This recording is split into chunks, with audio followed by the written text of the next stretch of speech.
అందరికీ నమస్కారం. గత కొన్ని సంవత్సరాల నుండి ప్రతి ఓటర్కి కూడా డబ్బులు ఇవ్వచ్చు, ఇది ఓటర్ యొక్క జన్మ హక్కు అని చెప్తూ మేము ఎంతకాలం నుండి ఆర్థిక ఆజాదీ ఆందోళన, ఆర్థిక స్వాతంత్ర ఉద్యమం నుండి 2005 నుంచి పార్లమెంట్లో పిటిషన్ పెడుతూ 137 మంది ఎంపీల సంతకాలు తీసుకొని గౌరవనీయులు శ్రీ భరత్ గాంధీ గారు ప్రతి ఓటర్కి డబ్బు ఎలా ఇవ్వచ్చు, అది ప్రతి ఓటర్ యొక్క జన్మ హక్కు ఎలా అని పూర్తిగా వివరిస్తూ అది ఎలా ఇంప్లిమెంట్ చేయొచ్చు పార్లమెంట్ స్టాండింగ్ కమిటీ ద్వారా చట్టాలను అనుసరించి ఆర్టికల్ 1450 అనుసరించి ప్రతి ఓటర్కి డబ్బు ఎలా ఇవ్వచ్చు అనే అంశాన్ని నిరూపిస్తూ సాక్ష్యాధారాలతో 2005లో పార్లమెంట్లో ప్రవేశపెట్టడం జరిగింది. ఇది ఒక చారిత్రాత్మక గొప్ప పిటిషన్. ఈ పిటిషన్లో 1-2 కాదు 137 మంది ఎంపీల సంతకాలు తీసుకొని ఈ ఓటర్షిప్ యాక్ట్ని పార్లమెంట్లో ప్రవేశపెట్టడం జరిగింది. ఈ ఓటర్షిప్ యాక్ట్లో చాలామంది ప్రముఖులు ఉన్నారు. ఇప్పటి అస్సాం ముఖ్యమంత్రి సభానంద్, టెక్స్టైల్ మినిస్టర్ గంగ్వాకర్, ఇలా ఎంతోమంది మా ఓటర్షిప్ ప్రస్తావనలో సంతకం పెట్టారు. ఇవన్నీ కూడా మీరు నా అఫీషియల్ పేజ్లో జేపీ భారత్లో చూడొచ్చు, మీరు ఫేస్బుక్లో. ఈరోజు నేను ఎందుకు మీ ముందుకు మళ్ళీ ఇంకోసారి వచ్చానంటే, ప్రతి ఓటుకి డబ్బు ఇవ్వచ్చు, ప్రతి వ్యక్తికి డబ్బు ఇవ్వచ్చు భారతదేశంలో. ఎందుకంటే ఈ భారతదేశం అందరిది. ఈ భారతదేశం ఏం సంపాదిస్తుందో ప్రతి నెల ప్రతి ఓటర్కి ఇవ్వాలి. దీన్నే ఓటర్షిప్ అంటాం. కొన్ని ప్రపంచ దేశాల్లో వీటిని బేసిక్ ఇన్కమ్ అంటారు. కానీ ఇది స్వదేశీ వర్డ్. ఓటర్షిప్ అనేది ఒక స్వదేశీ వర్డ్. ఇది ఈజీగా వ్యాపింపజేయచ్చు. ఎందుకంటే ఇది పూర్తి ఆధారాలతో 99 నుంచి 93 నుంచి భరత్ గాంధీ గారు దీన్ని ఎంతో రీసెర్చ్ చేశారు. ఆల్ ఓవర్ ఇండియా అంతా తిరిగి దీన్ని ఒక చట్ట రూపంలో తీసుకురావడానికి అందరు ఎంపీని కలిస్తే కొంతమంది మద్దతు ఇచ్చారు. ఆ మద్దతు ఆధారంగా పార్లమెంట్లో ప్రవేశపెట్టడం జరిగింది.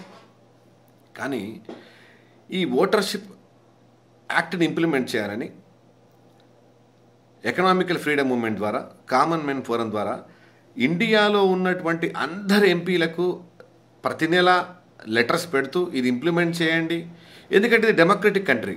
ఇలా లెటర్స్ ద్వారానే మనం చేయగలం. మేము పెద్ద పార్టీలేం కాదు కదా, మాకు కోట్ల డబ్బులు లేవు. ఒక మంచి విషయాన్ని ప్రపంచమంతా ఇంప్లిమెంట్ చేస్తుంది, మనం కూడా ఇంప్లిమెంట్ చేయాలని భారత ప్రభుత్వం ఉన్నటువంటి ప్రతి ఎంపీకి, ప్రతి లీడర్కి మేము లెటర్ పెడుతూనే ఉన్నాం. ఎంత ప్రెషరు, సీఎం, ముఖ్యమంత్రి, ప్రైమ్ మినిస్టర్ అందరికీ, ఈవెన్ తెలంగాణ ముఖ్యమంత్రి కేసీఆర్కి కూడా లెటర్ పెట్టడం జరిగింది. అటు ఆంధ్ర ముఖ్యమంత్రి చంద్రబాబు నాయుడు కూడా లెటర్ పెట్టడం జరిగింది. ఇలా ఎంతోమందికి మేము లెటర్స్ పంపించాం. ఈ ఓటర్షిప్ యాక్ట్ని ఇంప్లిమెంట్ చేయండి, బేసిక్ ఇన్కమ్ని ఇంప్లిమెంట్ చేయండి అని. ఓకే, ఎట్టకేలకు భారత ప్రధానమంత్రి గారు మా యొక్క కృషిని, మా యొక్క ఆకాంక్షని ఇప్పటికైనా సరే ఇంప్లిమెంట్ చేస్తున్నందుకు వారికి మనస్ఫూర్తిగా ధన్యవాదాలు చేస్తున్నాను. కానీ మీరు పూర్తి పరంగా భారతదేశంలో భారత ఆస్తిని అందరికీ ప్రతి నెల ఇచ్చే విధంగా ఏర్పాటు చేసేంతవరకు దయచేసి మీ వెనకాల మేము పడతాము. ఎప్పటి మిమ్మల్ని మేము డిమాండ్ చేస్తూ మీకు గుర్తు చేస్తూ ఉంటాం. ఇది కామన్ మ్యాన్గా మా బాధ్యత. ఈ చట్టాన్ని భారతదేశంలో మొట్టమొదటిగా క్రియేట్ చేసింది శ్రీ భరత్ గాంధీ గారు. ఇది మన స్వదేశీ పదం. యూనివర్సల్ బేసిక్ ఇన్కమ్కి ఓటర్షిప్కి తేడా ఉంటుంది. ఈ ఓటర్షిప్ అయినా బేసిక్ ఇన్కమ్ అయినా అందరికీ డబ్బు పంచడమే, 2 లక్ష్యం ఒకటే. ఇవన్నీ మీరు నా ఫేస్బుక్లో చూసుకోవచ్చు. ఇంకొక విషయం ఏంటంటే, ఈ ఓటర్షిప్ చట్టం ఇంప్లిమెంట్ కాదు, ఇది కష్టం, అసాధ్యమని చాలామంది మూర్ఖులు ఎంతో వాదించారు. కానీ ఇప్పుడు వాళ్ళందరూ గుర్తు తెచ్చుకోవాలి, ఒక మంచి విషయం మొదట ఇబ్బంది కలిగించిన చివరిన ఆ గొప్ప విషయం ఖచ్చితంగా సాధ్యమవుతుంది. అది అందరూ చరిత్ర నుంచి ఎంతోమంది చూసి నేర్చుకున్నారు, మీరు కూడా నేర్చుకోండి. ఇది పెద్ద కష్టమేం కాదు, ఇది ఇంప్లిమెంట్ చేయొచ్చు. ఎందుకంటే ఈ దేశ బడ్జెట్ జీడిపి ఒక 125 కోట్ల లక్షలు ఎంతో ఉంటుంది సుమారుగా. కానీ ఈ ప్రతి ఓటర్కి ఒక 2,000 3,000 ఇవ్వడం వల్ల సుమారుగా ఒక 40 లక్షల కోట్లు 50 లక్షల కోట్లే ఖర్చు అవుతుంది. సో దాంట్లో మేము అడిగేది 50%. ఆ 50% చాలా తక్కువ. ఇప్పుడు ఆల్రెడీ ప్రధానమంత్రి గారు రకరకాల స్టేట్లో జరిగిన మీటింగ్స్లో మేము చూసాము. ఒకసారి 500 ఇంప్లిమెంట్ చేస్తామని ప్రతి ఓటర్కి, ఒకసారి 2,000 రూపాయలు ఇస్తామని రకరకాల చర్చలు జరుగుతున్నాయి. ఏదేమైనట్టు కూడా ప్రజెంట్ కరెంట్ సినారియో రేషియో ప్రకారము ప్రతి ఓటర్కి కూడా ఒక 5,000 రూపాయలు ఇవ్వచ్చు. ఇది ప్రతి ఓటర్ యొక్క జన్మ హక్కు. సరే, ప్రభుత్వం ఇప్పటికైనా గుర్తిస్తుంది. వీటిని దశల వారీగా, అంటే ఫస్ట్ పేదవాళ్ళ నుంచి, పేద మహిళల నుండి, నిరుద్యోగం నుంచి మొదలుపెట్టి కొంతకాలం తర్వాత దేశం అంతా కూడా ఇంప్లిమెంట్ చేయొచ్చు. అలా ఇంప్లిమెంట్ చేస్తుందని మేము ఎక్స్పెక్ట్ చేస్తున్నాము. అది మా ఆశ, అది అందరి హక్కు కూడా. కాబట్టి ఇది అందరూ ఇంప్లిమెంట్ అయ్యే విధంగా అందరూ కూడా దీని మీద ఒక కృతనిశ్చయత ఉండి ప్రభుత్వం మీద అందరూ కూడా ప్రెజర్ తీసుకురావాలి. ఇది ఎప్పటి నుంచో మనం కోల్పోతున్న మన ఓటర్ యొక్క జన్మ హక్కు.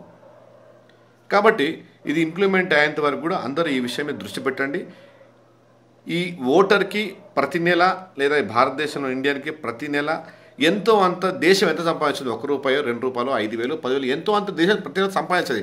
ఆ సంపాదించే మొత్తాన్ని ప్రతి నెల ప్రతి ఓటర్ అకౌంట్లో జమ చేయడాన్ని ఓటర్షిప్ అంటాం. కొన్ని దేశాలు దీన్ని బేసిక్ ఇన్కమ్ అంటే రకరకాల దీని పేర్లు పెట్టి కాంగ్రెస్ గవర్నమెంట్ ఉన్నప్పుడు ఇది భరత్ గాంధీ గారు పార్లమెంట్లో ప్రవేశపెట్టినప్పుడు దీనికి ఆధార్ అని సిస్టమ్ పెట్టారు.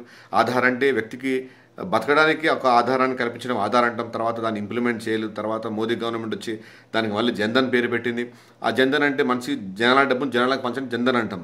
సో ఏమైనప్పటికీ కూడా చివరికి అల్టిమేట్గా దీన్ని బేసిక్ యూనివర్సల్ పేరు పెడతారా, ఓటర్షిప్ పేరు పెడతారా, లేదా అందరికీ సార్వజనిక డబ్బాని పెడతారా, లేదా ఇంకేదైనా పెడతారా పెట్టండి. బట్ ఏ పేరు పెట్టినా మీరు ఏ డబ్బాలు కొట్టుకున్నా మాకేం సంబంధం లేదు. మాకు కావాల్సిన డబ్బు. ఆ డబ్బు ఎలా ఇస్తారో అవన్నీ పార్లమెంట్లో ఆల్రెడీ 137 మంది ఎంపీస్ కలిసి సంతకాలు పెట్టింది. ఆ విట్నెస్ ఫొటోస్ ఎవరో సంతకాలు పెట్టారు, ఎలా పెట్టారు, ఎప్పుడు పెట్టారు, ఎంతసేపు వాళ్ళతో మాట్లాడాము, ప్రతి 14 సంవత్సరాల భరత్ గాంధీ గారి కృషిని మేము స్పష్టంగా ఫేస్బుక్లో పెట్టడం జరిగింది. అఫీషియల్ బుక్స్ కూడా ఉన్నాయి. మీరు votership.orgలో చూడొచ్చు. దీనికి సృష్టికర్త శ్రీ భరత్ గాంధీ గారు. టీవీ ఛానల్స్ కానీ మిగతా ఏ ప్రముఖ పత్రికలు కానీ నన్ను పిలిస్తే నన్ను మాట్లాడమంటే ఈ బేసిక్ ఇన్కమ్ అందరికీ తెలియదు, ఓటర్షిప్ అంటే తెలియదు. ఇది హక్కు ఎలా సాధించుకోగలుగుతాం, ఎలా తీసుకోగలుగుతాం అన్న విషయం చాలా సందర్భాల్లో నేను మాట్లాడడం జరిగింది. దయచేసి మీరందరూ కూడా ఈ విషయాన్ని స్ప్రెడ్ చేయండి. ఎవరికి ఎటువంటి సలహాలు ఉన్నా కానీ ఫేస్బుక్లో నా నెంబర్స్ ఉన్నవి. ఇది ఏంటి, ఎలా ఇంప్లిమెంట్ అయితే పూర్తిగా నేను మీకు అందిస్తాను. 24 గంటలు మీకు అందుబాటులో ఉంటాను ఎవరికైనా సరే. ఇది ఒక్కసారి ఈ ఓటర్షిప్ లేదా బేసిక్ ఇన్కమ్ ఇంప్లిమెంట్ అయితే ఈ దేశంలో ఒక్క పేద చావు ఉండదు, ఒక ఆకలి చావు ఉండదు, ఒక రైతు ఆత్మహత్య ఉండదు, ఒక చేనేత ఆత్మహత్య ఉండదు, ఒక కుల వృత్తుల చావులను ఎవరు చావరండి. 70 సంవత్సరాలు మనిషి తిండి కోసం పనిచేస్తుండు. ఆ తిండి కోసం పనిచేసే అవసరమే ఉండదు. ఈ దేశం అందరిది. ఈ దేశం సంబంధించిన ప్రతి రూపాయి మీద ప్రతి ఓటర్ యొక్క ప్రతి భారతీయుని యొక్క హక్కు ఉంటుంది. అదే ఓటర్షిప్, అదే బేసిక్ ఇన్కమ్. ఇది రకరకాల దేశాల్లో ఇంప్లిమెంట్ అవుతుంది. ఇప్పుడు చర్చనీయాంశమైంది. ఎందుకంటే అందరూ తమ ఆస్తి యొక్క అడగడం మొదలుపెట్టారు కాబట్టి. సో ఇది మన ఆస్తి హక్కు, మనం సాధించుకున్నాము. సాధించుకునే వరకు ఈ విషయం మీద అందరూ కృతజ్ఞత ఉండండి. మిగతా విషయాలు పక్కకు పెట్టండి. ఇది ఇంప్లిమెంట్ అయ్యేంత వరకు మేము నిద్రపోనివ్వము. మీ అందరికి మా లెటర్లు పెడుతూనే ఉంటాము. సాధించే వరకు ప్రజలు సైకిల్ వేసుకొని మరీ ప్రచారం చేస్తా. గుర్తుపెట్టుకోండి, సైకిల్ వేసుకొని మరీ ప్రచారం చేస్తా. దయచేసి ఇది ఇంప్లిమెంట్ కావాలని మనస్ఫూర్తిగా కోరుకుంటున్నాను. కుటుంబాన్ని, ఫ్యామిలీని అన్నిటిని వదిలిపెట్టి భరత్ గాంధీ గారు మేమందరం కలిసి ఎంతో కృషి చేస్తున్నాం. దేశమంతా తిరుగుతున్నాం. అస్సాం ఎలక్షన్స్లో పాల్గొన్నాం, ప్రచారం చేశాం. జనాల్లో ఇప్పుడిప్పుడు ఆలోచన వచ్చింది కాబట్టి ఇది ఇంప్లిమెంట్ కావాలని ఆ భగవంతుని కోరుకుంటూ ప్రధానమంత్రిని ప్రాధేయపడుతూ ఇతర మంత్రులందరూ ఎంపీలు ఇప్పుడు ఈసారి మాత్రం మీరు అడ్డుపడదు. ఇది ఇంప్లిమెంట్ కావాలి. ఈ ఓటర్షిప్ యాక్ట్ భరత్ గాంధీ గారి యొక్క జీవిత కళ. ఇంతవరకు ఈ ఓటర్షిప్ యాక్ట్ ఇంప్లిమెంట్ అయ్యేంతవరకు, ఈ బేసిక్ ఇన్కమ్ ఇంప్లిమెంట్ వరకు ఈ దేశంలో ఒక జత మొండం మీద, ఒక జత దండం మీద పెట్టుకొని కేవలం 2 జతల బట్టలు వేసుకొని దేశమంతా తిరుగుతున్నారు. పెళ్లి చేసుకోలేదు, ఉన్న జాబ్ను వదిలిపెట్టారు.